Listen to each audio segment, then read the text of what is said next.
시간 성경 말씀 고린도후서 4장 16절에서 18절을 함께 천천히 읽으시겠습니다.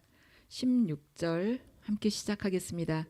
그러므로 우리는 낙심하지 않습니다. 우리의 겉사람은 낡아가나 우리의 속사람은 날로 새로워집니다.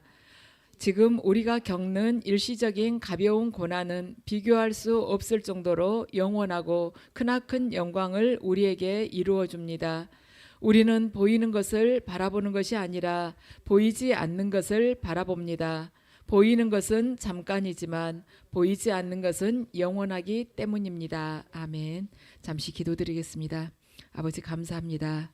저희들 이 세상 속에서 수많은 것들이 눈앞에 스쳐가며 저희들이 마음을 유혹하지만 아버지 그 너머에 있는 영의 세계를 바라보도록 하시고 저희가 영원한 곳에 마음을 두고 이 땅에서의 저희를 두렵게 하고 낙심케 하는 그 모든 것들을 뛰어넘게 하시옵소서. 사랑하는 주님, 이 밤 아버지의 은혜를 간절히 원하며 나약한 저희들 모였습니다. 아버지의 은혜가 아니면은 어찌 저희가 한순간인들 살아갈 수가 있겠습니까? 아버지 육의 세계를 넘어 그 이면에 있는 영의 세계에서 주님의 관점으로 모든 것을 바라보고 승리하길 원하오니 아버지 함께해 주시옵고 저희들 말씀을 전하고 또 들을 때 또한 기도할 때 성령께서 강력하게 역사해 주셔서 오늘 이 밤에 저희가 아버지의 뜻에 합당한 새로운 결단을 하게 하시옵소서. 모든 것 감사드리며 예수 그리스도 이름으로 기도드립니다. 아멘. 이 시간에는 우리가 낙심하지 않는 이유에 라는 제목으로 말씀을 전하겠습니다. 우리 오늘 이 본문 굉장히 친숙하게 많이 접했었던 본문이죠. 무슬림이 90%인 방글라데시에서 28년간 선교하고 있는 박천록 선교사님이 이제 이렇게 간증을 하시더라고요. 들어보니까 참 보통 우리 웬만해 가지고는 참 하기 어렵겠다 싶은데 이분이 어려운 시기들을 많이 지나왔어요. 3년이 거기 방글라데시에 가가지고 3년이 지나도록 단 한 명도 전도를 못 하셨답니다. 근데 방글라데시가 이제 90%가 무슬림이어서 전도하기가 쉽지 않았죠. 가지고 전도 포기하고 다른 지역으로 갈까 하다가 한국에다가 연락을 했어요. 그래가지고 우리 크리스천 30명만 좀 보내달라, 전도 집회를 하겠다 그랬는데 20명이 왔어요. 그래가지고 같이 이제 전도 집회를 했습니다. 첫날 이 무슬림들이 800명이나 왔더래요. 그래가지고는 이 20명이 젊은 청년들이 막 이제 막 찬양하고 율동하고 그런 것을 보고 너무 좋아하더니 그거 하고서는 그 다음에 이제 딱 복음을 전하려고 하니까 무슬림들이 막 화를 내면서요, 여기서 전도하려고 그러냐고 그러면서 거기를 난장판을 만든 거예요. 그러고는 가버렸습니다. 그러니까 제대로 하지도 못하고 끝나버린 거죠. 그리고 다음 날 또 했어요. 다음 날 또 했는데 그 다음 날에는 이 무슬림들이 1,500명이 온 것입니다. 모이기는 많이 모이죠. 근데 이제 20명이 또 어제처럼 막 한 거예요. 그러니까 좋아하다가 또 복음 전하려고 하니까는 또 거기를 아주 쑥대밭을 만들어 놓고 가버렸어요. 세 번째 날 또 그런 식으로 하고는 이 전도 집회 3일은 끝나버린 것입니다. 20명은 그냥 한국으로 돌아갔어요. 그래가지고 박천록 선교사님이 하늘을 너무너무 낙심이 돼가지고 그 장소에서 하늘을 바라보면서 기도를 하면서 여기를 떠날까 말까 하고 있는데 굉장히 큰 음성이 들린 것입니다. 하나님께서 말씀을 하시는데 이 지역을 잡고 있는 마귀의 진이 무너졌다. 이 지역의 영권을 네가 잡았다. 이제 이 지역 사람들이 죽고 사는 것이 네 손에 달렸다 하고 큰 소리로 말씀을 하셨습니다. 그래가지고 이분이 이제 거기 남아서 사역을 하게 됐는데 그 지역에 10개의 교회를 세우고 몇 명이 세례를 받았냐면 5만 명이 세례를 받았다고 전하셨어요. 우리가 보기에는 3일간 그 전도 집회가 그냥 쑥대밭이 돼버렸으면 완전히 실패한 거잖아요. 그런데 보이는 세계에서는 아무 변화가 없고 보이는 세계에서는 절망과 낙심만 있는 것 같지만 영의 세계에서는 어마어마한 통치권이 바뀐 것입니다. 마귀의 진이 무너지고 예수 그리스도께서 통치하시는 그러한 천국이 거기에 임하게 된 것입니다. 그래서 이 전도 집회하면서 이 예배를 드리게 되었는데 이 예배를 통해서 영적 전쟁에서 승리하게 된 것입니다. 그래서 우리가 눈앞에 나타난 이 현상으로 봐서는 엉망진창이고 다 뒤집어 엎어진 것처럼 보인다 할지라도 우리가 하나님만 간절히 붙잡고 매달리며 그분 바라보면 그분께서 그 폐허가 된 그러한 상태 안에서도 그분께서도 그 지역을 장악할 수 있는 영적인 권능을 우리에게 주신다는 것입니다. 그래서 절대로 낙심하지 않아야 된다는 것이죠. 우리가 신앙생활 할 때는요, 다 낙관적인 기대를 가지고 신앙생활을 해요. 그런데 하다 보면은 내가 생각했던 것대로 잘 안 이루어질 때가 많아요. 아무리 기도를 해도 하나님이 내 기도를 안 들어주실 때가 있고, 왜 이 고통을 좀 치워주시지, 고통스러운지 아시면서도 왜 그 고통을 치워주시지 않는지 그게 원망스럽기도 합니다. 그러한 상황들을 우리가 피할 수가 없어요. 믿는 자는 믿지 않는 자나 그러한 상황이 우리 앞에 다가오게 된다는 것이죠. 그래서 본문에서는 낙심할 수밖에 없는 상황이 우리 주변에 있지만 우리들 이 믿는 자들은 낙심하지 않고 사는 길이 있다는 것입니다. 사도 바울이 지금 전하고 있어요. 낙심할 수밖에 없는 상황이 우리 말하자면 이 물질의 세계에서 우리를 계속 두렵게 하고 옥죄고 우겨 싸움을 하지만은 우리가 낙심하지 않고 사는 길이 있다. 그게 오늘 본문인 것입니다. 자, 오늘 16절을 함께 읽으시겠습니다. 그러므로 우리는 낙심하지 않습니다. 우리의 겉사람은 낡아가나 우리의 속사람은 날로 새로워집니다. 아멘. 이 16절 말씀은 뭐냐면 우리가 나이가 들어가면 들어갈수록 성숙해지고 깊어진다는 그런 뜻이 아닙니다. 겉사람은 낡아지지만 속사람은 새로워진다. 나이 들어갈수록 늙어갈수록 속사람은 점점 더 성숙해지고 생각하는 것도 깊어진다. 이 뜻이 아니라는 것입니다. 바울이 말하는 속사람이 새로워진다는 것은 내가 지금 이 땅에 살아가면서 경험하는 환란이든지 아니면 형통이든지 나에게 주어진 모든 그 인생을 영원한 관점에서 바라보겠다. 그 고백이에요. 속사람이 날로 새로워지기 위해서는 내게 주어진 이 모든 상황을 영원하신 그 하나님의 눈으로 바라볼 때만이 속사람이 계속 새로워지면서 견고해지는 것입니다. 그래서 우리가 너무 이게 잠깐 있다 가는 건데 무슨 옷을 걸칠까? 얼굴에 뭘 바를까? 이것에 너무 신경을 쓸 필요가 없다는 것입니다. 지금 중요한 것은 우리 속사람이기 때문에 고린도후서 4장 7절 말씀을 함께 읽으시겠습니다. 우리는 이 보물을 질그릇에 간직하고 있습니다. 이 엄청난 능력은 하나님에게서 나는 것이지 우리에게서 나는 것이 아닙니다. 아멘. 이 보물을 우리가 이 질그릇에 간직하고 있다는 거, 우리들은 다 질그릇이에요. 질그릇을 금그릇으로 바꾸려고 할 필요가 없습니다. 우리는 금그릇 되지도 않아요. 세상은 질그릇을 은그릇으로 바꾸었다가 은그릇을 금그릇으로 바꾸었다가 또 금그릇에 만족하지 않고 거기다가 다이아라도 몇 개 박아보려고 그러다가 인생을 다 망치는 것입니다. 아무리 금그릇 바꾸려고 싶어도 하나님이 우리 질그릇으로 만드셨어요. 그냥 던지면 깨지는 것입니다. 금그릇으로 바꾸려고 애쓰는 사람은 뭐냐면 그 질그릇에다가 노란색 7점 껍데기에다 좀 하고 싶다는 거예요.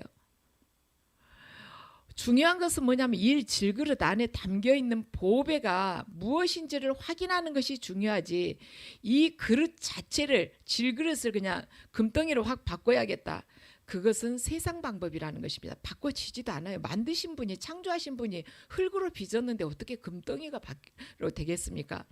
그래서 세상 방법으로 산다, 우리 흔히 그런 이야기 듣잖아요. 세상 방법으로 산다는 것은 뭐냐면 질그릇에다가 금으로 이렇게 도금 좀 하다가 인생 마치는 것이 바로 세상 방법으로 사는 것입니다. 그래서 부러워할 것이 아니에요. 애쓰고 금 발라봐야, 노란색 발라봐야 깨지면은 발라놓은 것이든 안 발라놓은 것이든 깨지면은 다 부서지는 것이죠. 그래서 저나 여러분이 영원한 것을 갖지 않으면 목사가 되든지 아니면은 교회를 평생 다니든지 아무 의미가 없다는 것입니다. 그래서 저나 여러분이 그 질그릇 안에 하나님의 말씀, 예수 그리스도의 생명, 성령님이 계시지 않다면은 다 우리 인생은 헛것이에요. 그냥 그림자만 왔다가 사라지는 것입니다. 아무것도 남을 수가 없어요. 우리 속 사람이 날로 새로워지는 것이 뭐냐? 말씀대로 살면서 육신이 내가 죽고 성령님께서 나를 점점 장악해 가는 것이 속 사람이 날로 새로워지는 것입니다. 날로 새로워지는 것은 성령님께서 나를 계속 장악해 가는 비율이 계속 높아져야 돼요. 그래야지 새로워져요. 빛이 장악하기 때문인 것이죠. 최근에 우리가 뉴스에서 아마 접했을 거예요. 주석중 교수가 말하자면 영면했다고 세상을 떠났다는 그 소식을 여러분들이 뉴스에서 접하신 분도 계실 것입니다. 아산병원 흉부외과 의사인데 며칠 전에 이 병원에 이렇게 가려고 자전거 타고 횡단보도를 지나다가 덤프트럭에 치여가지고 이제 숨지게 됐는데요. 저도 이분의 뉴스를 보기 전까지는 이분이 그만큼 명인지를 잘 몰랐습니다. 대동맥 쪽에서는 우리나라에서 아주 명의시래요. 이게 이 수술이 이전에는 70% 정도 성공을 했는데 이분이 하면서 98% 그렇게 성공률을 높였다고 그래요. 근데 이분에 대한 이제 평가가 뭐냐면 이분이 60세 정도 되는데 환자들 말이 그래요. 이렇게 인터뷰하는 거 보니까 저는 교수님이 병원에서 계속 사신 줄 알았어요. 새벽 2시고 3시고 아무 때고 와서 우리들 들여다보고 그러니까 아예 병원에서 귀가하신 줄 알았다고. 그런데 집이 병원에서 10분 정도 거리에다가 항상 이분은 거기에다가 얻어놓고 구해놓고 사셨대요. 왜냐하면 이 대동맥 수술은 초를 다투기 때문에 가까워야 되니까. 그래서 본인은 여가 생활도 갖지도 않고 그냥 집에서 10분 거리에 자전거 타고 왔다 갔다 하면서 이렇게 생활하면서 그날도 사망한 그날도 새벽 3시까지 수술하고 집에 돌아와서 잠깐 쉬었다가 자전거 타고 병원 가다가 이제 그런 일을 겪었는데 저는 참 어떤 분이 거기다가 글을 올렸어요. 이분을 애도하면서. 근데 그 글을 읽으면서 제가 가슴이 이렇게 막 뭐랄까요? 확 이렇게 부딪히는 그런 느낌이 들었어요. 뭐라고 적어놨냐면 이분은 이제 이 글 쓴 분은요 크리스찬은 아닌 것 같아요. 나는 신이 있다면 그 신은 하나님도 부처님도 아닌 주석중 교수님이라고 생각한다. 이렇게 써놨어요.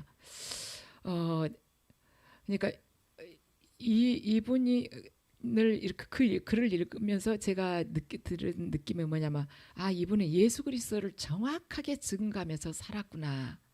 이 무신론자가 신이 있다면 바로 주석중 교수님이라고 생각한다. 예수님도 아니고 부처님도 아닌 주석중 교수님이라고 생각한다. 이분이 크리스찬이에요. 주석중 교수가. 그런데 얼마나 예수님처럼 살았으면 이 사람이 무신론자가 불신자가 이런 말까지 할 수가 있었는가. 그런 생각을 하면서 정말 이분이야말로 속 사람이 날로 새로워지는 그러한 삶을 사셨구나 하는 생각이 들면서 우리도 똑같은 크리스찬인데 우리 안에도 이러한 울림이 이렇게 각자에게 있었을 거라는 생각이 듭니다. 자, 오늘 본문 17절을 보면요. 바울이 이렇게 말을 하고 있습니다. 자, 함께 읽으시죠. 지금 우리가 겪는 일시적인 가벼운 고난은 비교할 수 없을 정도로 영원하고 크나큰 영광을 우리에게 이루어 줍니다. 아멘. 지금 우리가 겪는 일시적인 가벼운 고난은 비교할 수 없을 정도로 영원하고 크나큰 영광을 우리에게 이루어 준다고 그랬어요. 우리 일시적인 가벼운 고난이라고 사도 바울은 말하고 있지만 우리들은 참 연약해요. 왜냐하면 어제 1000근짜리 고난보다는요. 어제 1000근짜리 고난을 내가 겪었어요. 근데 오늘 겪는 1근짜리 고난이 더 힘들게 느껴지는 것입니다. 3년 전에 대상포진 걸렸다고 해서 올해 폐렴 걸리면은 뭐 견딜만 하고 쓱 넘어가지는 거. 폐렴은 폐렴대로 또 아픈 거예요. 다리만 살짝 부러져도 아픈 것이죠. 사람은요 자기 지금 앞에 닥친 거 제일 큰 문제예요. 제가 그 손톱 밑에 가시 들어가고 나서 그냥 그 생각을 했어요. 냉동실에서 생선 꺼내다가 그 생선 가시가 이 손톱 밑에 들어간 거예요. 여름날.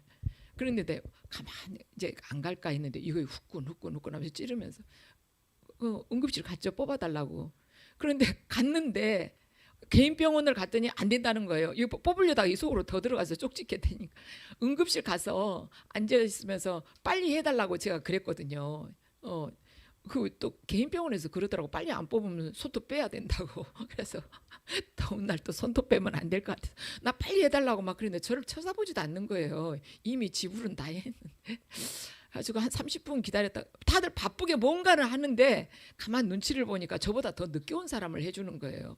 그래서 제가 나야 그냥 집에 가겠다고 그래서 여기서 안 하겠다고 집에 가겠다. 그러니까 막 그 의사가 오더니 앉으라고 내가 해준다고. 그래서 왜 저를 빨리 안 해주세요? 왜 저 다음번에 온 사람부터 해주세요? 그랬더니 응급실은 심한 사람부터 해주는 거지 약한 사람은 아무리 빨리 와도 먼저 안 해준다는 거예요. 그때 제가 느낀 것이 자기 그 손톱 밑에 든 가시 하나가 다른 사람 심하게 다쳐갖고 온 사람 그것보다 더 아프게 느끼고 이렇게 이기적으로 나 집에 가야겠다고 참 이기적이다. 제가 그게 잊혀지지가 않아요. 그 가시라는 게 얼마나 작아요. 근데 자기 몸뚱이니까 그렇게 벌벌 떨면서 그랬구나. 우리는요 아무리 가벼운 고난이라고 해도 지금 굉장히 힘든 것입니다.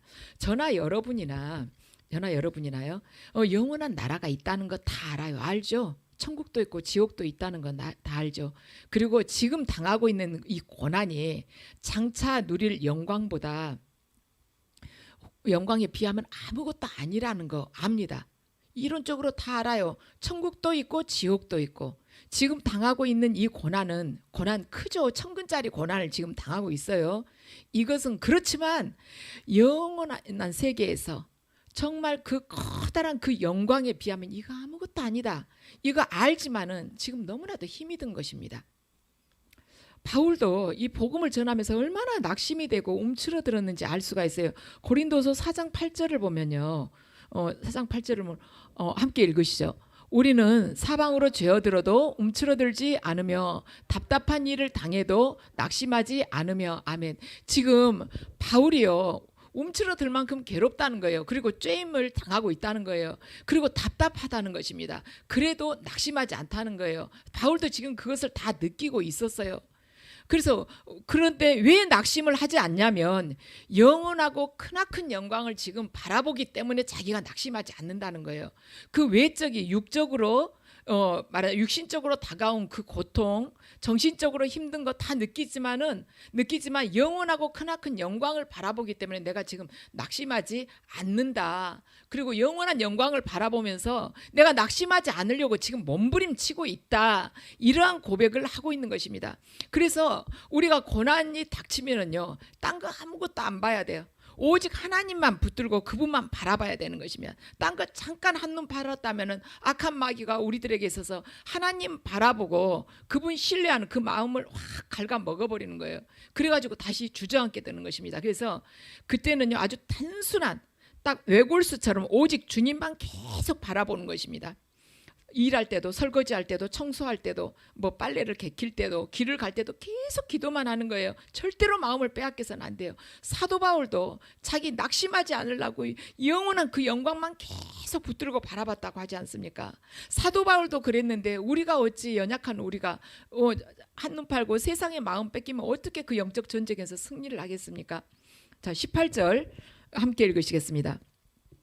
우리는 보이는 것을 바라보는 것이 아니라 보이지 않는 것을 바라봅니다. 보이는 것은 잠깐이지만 보이지 않는 것은 영원하기 때문입니다. 아멘. 바울은 나는 보이는 것 바라보지 않고 보이지 않는 것을 바라본다고 고백을 합니다. 이 16, 17, 18절에 있어서 이 세 절에 있어서 주 동사는 뭐냐면은 낙심하지 않는다예요. 그러니까 16절도 주 동사가 뭐냐면 낙심하지 않는다. 17절도 낙심하지 않는다는 것이에요. 지금 우리가 겪는 일시적인 이 고난은 비교할 수 없을 정도로 영원하고 크나큰 영광을 우리에게 주기 때문에 우리는 낙심하지 않습니다. 18절도 우리는 보이는 것은 잠깐이지만 보이지 않는 것은 영원하기 때문에 우리는 보이지 않는 것을 붙들기 때문에 낙심하지 않습니다. 이거예요. 16, 17, 18절 다 낙심하지 않는다입니다. 그래서 바울이 자기가 낙심하지 않는 그 방법으로서 낙심하지 않는 방법으로서 뭘 또 말을 하고 있냐면 자기는 보이지 않는 것에 주목한다는 것입니다. 17절에서는 뭐라 그러냐면 자기가 낙심하지 않는 방법으로 무엇을 이야기하냐면 크고 영원한 것을 바라본다는 것이에요. 16절에서 자기가 낙심하지 않는 것은 무엇이라고 본인이 이야기를 했냐면은 속사람이 날로 새로워지기 때문에 자기 낙심하지 않는다는 것입니다. 예수를 믿는 그리스도인들의 독특한 인생관이 뭐냐면 우리들이 긍정적인 사고방식이 우리들이 인생관이 아니에요. 긍정적인 사고방식, 긍정적으로 사고하라는 그러한 책도 있잖아요. 그런데 예수 믿는 사람들은요, 크리스찬들의 사고방식은요, 긍정적인, 잘 될 거야, 모든 것이 좋을 거야, 형통할 거야, 승리할 거야, 이것이 우리 그리스도인들의 사고방식이 아니라 영원한 하나님 나라의 관점에서 자신에게 닥친 지금 형통, 자신에게 닥친 고난을 읽는 것입니다. 하나님의 관점으로 나에게 주어진 형통함과 고난을 읽어내는 것이 그리스도인들이 독특한 인생관이라는 것이에요. 하나님의 관점으로 고통이든 말하자면 형통함이든 읽어내는 것. 그래서 보이지 않는 것에 주목하라는 것입니다. 교회를 왜 세습하거나 교회 안에서 여러 가지 부패한 일들이 벌어지는 이유가 뭔가? 보이지 않는 것을 보려고 하지 않기 때문에 그러한 부패가 일어나는 것입니다. 어떻게 하면 내가 대접을 받을까? 어떻게 하면 내가 조금 더 잘 살아볼까? 어떻게 하면 내가 남보다 더 빨리 가볼까? 어떻게 하면 내가 남보다 더 많이 가질 수 있을까? 이러한 것들을 생각하는 이유는 뭐냐면 보이지 않는 것에 주목하지 않기 때문에 이런 것을 생각한다는 것이죠. 이 시대의 기독교가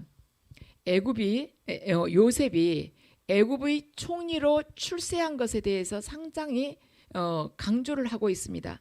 요셉이 한순간에 애굽의 총리가 됐다. 애굽은 지금 이 시대의 미국과 똑같다. 그러니까 전 세계를 다스린 국무총리나 똑같다. 이러면서 요셉이 총리로 출세한 것이 아주 성공한 것처럼 이야기를 해요. 그 이유는 뭐냐면 왜 요셉이 애굽의 총리로 출세한 것에 대해서 말하자면 이 기독교가 자꾸 그걸 이야기를 하고 있는가? 그 이유는요. 요셉의 생애를 보이지 않는 것의 관점에서 보는 것이 아니라 눈에 보이는 그 관점으로 요셉의 생애를 해석하려고 하기 때문에 그런 것입니다. 요셉만 또 못하게 지금 해석을 하고 있어요. 보이지 않는 관점으로 요셉의 생애를 해석을 한다면 절대로 요셉이 애굽의 총리로 출세했다. 여기다가 키를 맞추지 않는다는 것이죠. 지금 현재 기독교가 해석을 하고 있는 것, 말하자면 관점을 두고 있는 것은 누구의 관점하고 똑같냐면 요셉의 형들하고 똑같은 관점으로 지금 보고 있는 것이에요. 요셉의 형들이 어땠습니까? 요셉의 성공을 시기하고 두려워하지 않았습니까? 나중에 아버지 돌아가시고 난 후에 우리를 잡아 죽이면 어쩔까? 감옥에 가두면 어떨까? 하고 두려워했잖아요. 이 요셉의 형들도 하나님의 관점으로 말하자면 요셉과 자신들이 살아온 그 과거들을 하나님의 관점으로 볼 줄 몰랐어요. 지금 이 시대의 기독교인들이 요셉의 성공을 모델로 삼는 것이나 요셉의 형들이 요셉을 두려워하고 요셉을 시기했던 것이나 똑같다는 것입니다. 그런데 바울은 그런 것을 말하고자 하는 것이 아니에요. 바울이 주목하는 것은 뭐냐면 이 세상의 더 좋은 것이 아니라 비교하고 있는 것이 아니에요. 전혀 다른 것을 바울이 주목을 하고 있는 것입니다. 바울은 오늘 본문에서 이 삶은 요 삶보다 더 낫단다. 이 삶이 이 삶보다 더 나아. 이 삶이 이쪽 삶보다 더 빠르고 좋아. 이렇게 지금 비교를 하고 있는 것이 아닙니다. 전혀 다른 삶을 대조를 하고 있어요. 비교하고 대조하고는 달라요. 비교는요, 같은 비슷한 성질인데 어떤 것이 더 크냐, 작냐, 어떤 것이 부드럽냐, 딱딱하냐, 같은 성질이에요. 그걸 비슷한 유형이에요. 그걸 이렇게 크냐, 작냐 가지고 그걸 가지고 비교를 하는 것인데 대조란 전혀 다른 성질을 가지고 있는 것을 가지고 지금 서로 바라보면서 이것을 판단을 하고 있는 것이죠. 그래서 바울은 비교를 하고 있는 것이 아니라요, 대조를 하고 있어요. 전혀 다른 삶, 전혀 다른 길에 대해서 말을 하고 있는 것입니다. 좁은 길, 넓은 길.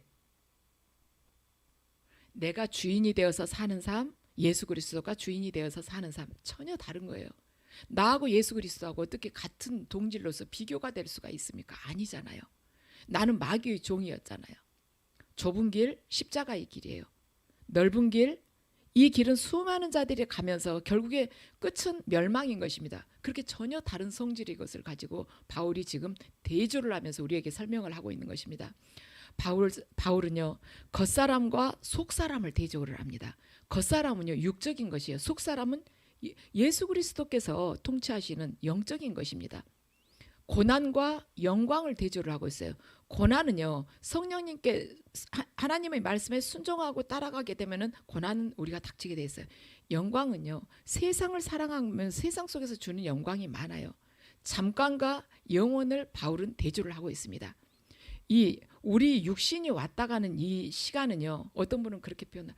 딱 점이라고. 근데 그 점을 위해서 이 영혼을 바꿀래 그러는 것입니다. 우리 이 땅에서의 삶은 잠깐이에요. 그런데 그 삶이 말하자면 장막이 무너지고 나면 우리 영원한 세계로 들어가게 될 것입니다. 그런데 지금 우리는 지금 이 땅에서 겪고 있는 그 고난이 굉장히 아파요. 그 앞에서 우리는 일희일비를 하면서 무엇을 선택할 것인지 계속 우리는 망설입니다. 제가 언젠가 원종수 박사에 대해서 여러분에게 전해드린 적이 있어요. 어머니가 새벽기도 갔다 오시면서 길에 있는 노숙자, 그러니까 거린이죠. 노숙자를 집으로 데리고 와서 할아버지였어요. 그랬는데 데리고 오셔가지고 원종수 박사, 그러니까 어렸을 때죠. 아주 어렸을 때. 고등학교 때쯤 됐다는 거. 근데 씻기라고 그러더래요. 씻기라고 그러는데 이분을 뭐 옷을 벗기기 힘들대요. 길에서 다 완전히 뭐 대변까지 몸에다 다 그 자리에서 싸고 그래갖고 이게 다 굳어가지고 딱딱해가지고 있더래. 벗기고 그 다음에 때를 벗기려면 따뜻한 물 끓여야 되잖아요. 엄마가 그 말하자면 세수대에다 뜨거운 물 해가지고 불 떼가지고 이렇게 따뜻한 물 데워서 하라고 그래서 그렇게 하는데 때를 벗길 필요가 없을 정도더래요. 그냥 껍데기 너무 때가 많아가지고 껍데기 이렇게 떼어야 될 정도더래요. 그래서 깨끗하게 해가지고 이제 이분 옷을 갈아입어야 되잖아요. 근데 삼촌이 놔두고 원정수 그 박사에게 준 그 내복 그거 엄마가 입히라고 그러더래요. 그래서 내 것은 그럼 어떡하냐니까 아무 말도 안 하시면서 나가서 이제 또 배추 주워갖고 라더래. 그래서 먹여 그분 드려야 된다. 해서 다 해드리는데 그분이 나중에 보니까 이제 그 한 겨울을 여기서 지내셨대요. 그랬는데 그분 근데 이상하게 그때 그분이 계시는데 계속해서 누군가가 쌀도 갖다 놓고 김치도 갖다 놓고 이렇게 하더래요. 옷도 갖다 놓고 그랬는데 그러고는 이제 잊어버렸대요. 근데 나중에 이분이 미국에서 사시는데 어느 대학교에서 이분한테 오셔가지고 그러니까 기독교 한인 학생회에서 오시라고 한 거예요. 대학교로 초청을 했어. 그래가지고 간증 좀 해달라고. 근데 이제 간증하러 가셔가지고 예수님한테 주님 제가 여기서 무슨 이야기를 제가 해야 되냐고 학생들한테 무슨 이야기를 해줄까요 하니까 예수님이 딱 5커트를 보여주시더래요. 근데 그 5커트가 뭐였냐면 이 노숙인 이 할아버지를 집에 모셔다가 이렇게 다 돌봐준 거 그것을 딱 크게 5장을 보여주시더래요. 근데 내가 그날 얼마나 추웠는지 모른다. 종수야 내가 그날 얼마나 배고팠는지 아냐고. 근데 그러나 많은 사람들이 성경책을 끼고 가면서 나를 모른 척하더라. 그 이야기를 하시더래요. 그러면서 너는 근데 나를 먹여주지 않았냐? 너한테 한 벌 있는 옷을 나한테 입혀주지 않았냐? 너 나를 집에다 데려다 재워줬지 않냐? 내가 너희 의식주를 모두 채워주마 그러시더래요. 우리 육의 눈으로 봤을 때는 정말 거리는 그 할아버지 한 분을 데려다가 잠시 한겨울 나게 해드리고 그냥 가셨어요. 육적인 눈으로 봐서는 정말 잊어버릴 정도의 그러한 일인 것 같지만 이 영원한 세계에서 봤을 때 정말 보이지 않는 영원한 세계 그 세계에서 봤을 때는 이 하나님의 눈으로 봤을 때는 그거였다는 거예요. 내가 바로 그 사람이 나였어. 근데 수많은 자들이 나를 믿는다고 하면서 겨드랑이에 성경책을 끼고 오면서 지나갔지만 나를 모른 척 하더라는 것입니다. 우리 어쩌면 살아가면서 예수 그리스도를 모른 척하고 지나가는 그런 순간들이 있었을 수 있어요. 그렇지만 이제는 이제 우리 이 예배를 통해서 변화되는 것입니다. 절대 낙심하지 않는 삶을 우리가 살기로 예배를 통해서 또한 작정하는 것이에요. 어떻게 하지 낙심하지 않는가? 오늘 예수님께서 주님께서 말씀을 하십니다. 속사람이 날로 새로워질 때 언제 새로워지는가? 하나님의 말씀에 순종하고 성령님과 동행할 때 우리가 새로워지는 것이에요. 왜냐하면 그분이 생명이 나를 장악해야만이 우리는 새로워지는 것입니다. 인간은요 절대 새로워질 수 없어요. 날마다 후퇴하면서 낡아져서 결국에 죽는 것입니다. 무슨 방법으로 새로워져요? 창조주의 생명이 내 안에 들어왔을 때. 어쩔 때 낙심하지 않느냐? 속사람이 날로 새로워질 때. 어쩔 때 낙심하지 않느냐? 지금 잠시 받은 환난이 지극히 크고 영원한 영광을 이루게 될 것이라고 믿을 때 낙심하지 않는 것입니다. 어쩔 때 낙심하지 않느냐? 보이는 것은 잠깐이요 보이지 않는 것은 영원함이라는 하나님의 말씀을 믿고 그분을 따라갈 때 우리는 낙심하지 않을 거예요. 저나 여러분이나 정말 모든 것이 편안하지는 않습니다. 쉽지는 않아요. 그렇지만 저와 여러분이 우리가 주님 말씀대로 이대로 살아가게 될 때, 말씀대로 살아가게 될 때, 하나님의 말씀에 순종할 때 지금 잠시 환난을 겪지만은 지극히 영원한, 말하자면 영광을, 이 환난을 통해서 지극히 영원한 영광을 이루실 것이다. 그리고 보이는 것은 잠깐이요 보이지 않는 것은 영원함이라는 이 말씀을 우리가 붙들게 걸어가게 된다면 반드시 하나님께서 우리의 삶 속에서 두려움이나 낙심을 모두 걷어내시고 저와 여러분에게 이 하루하루의 삶을 통해서 새로운 역사를 쓰실 것입니다. 그래서 여러분 모두가 주변 환경이 어찌하든 그걸 육의 눈으로 바라보고 절대로 낙심하지 마시고 하나님의 관점으로 실패든 형통이든 어떠한 고난이든 그걸 바라보면서 영원한 세계에 마음을 두시고 반드시 승리하는 삶 사시기를 주님의 이름으로 축원합니다.